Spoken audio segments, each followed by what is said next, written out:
इस कहानी को दोस्तों ऑथर लिएम ओ फ्लाटी ने लिखा है। ये बहुत ही खूबसूरत छोटी सी कहानी है। ये स्टोरी हमें ये बताती है कि कैसे हम अपने फेयर को कॉन्कर्ड कर सकते हैं। अब देखते हैं नन्हे सीगल की first flight. Story his first flight एक नन्हे सीगल की कहानी है जो आसमान में पहली बार उड़ने से डर रहा है।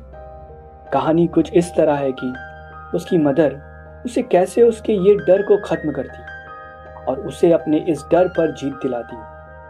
चलिए देखते हैं कि कैसे नन्हे सीगल ने अपनी पहली उड़ान भरी।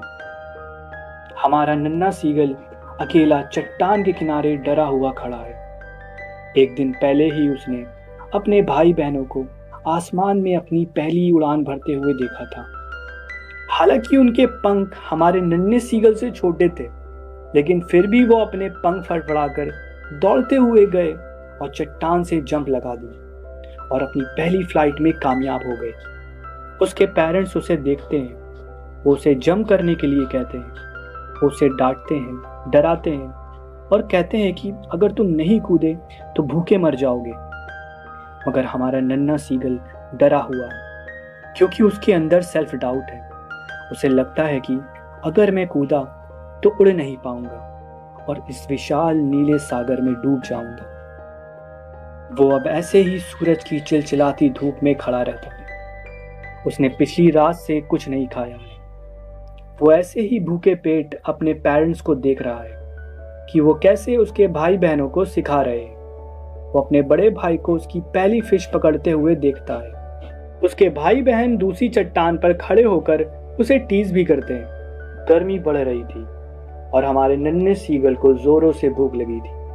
वो अब शांत एक टांग पर खड़े होकर सोने की एक्टिंग करने लगता है ताकि उसकी फैमिली उसे नोटिस करे।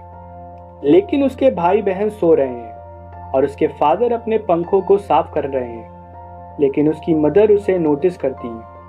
वो अपनी चोंच में फिश का एक टुकड़ा लेती है और उसे ललचाती है। ये देखकर नन्हे सीगल की भूख बढ़ जाती है।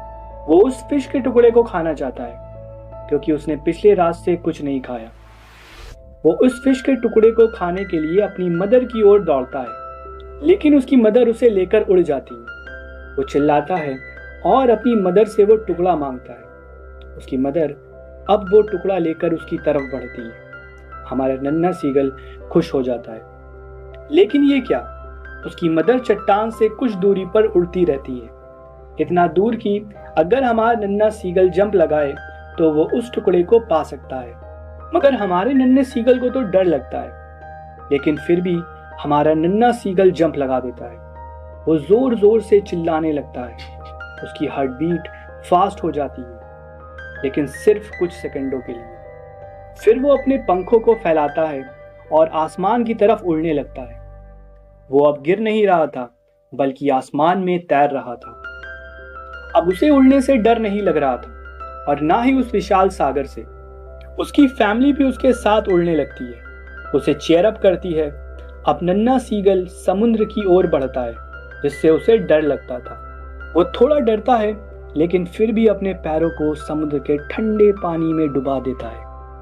वो डरता है, लेकिन तब तक समुद्र का ठंडा पानी उसकी आधी बॉडी को भिगो देता है। अब वो पानी पर तैर रहा होता है। अब उसकी फैमिली बहुत खुश है और उसको एक फिश खाने के लिए देती है। और इस तरह हमारा नन्हा सीगल अपनी फैमिली की मदद से अपने उड़ने के डर को दूर भगा देता है। और यहीं पे दोस्तों हमारी ये स्टोरी खत्म होती है।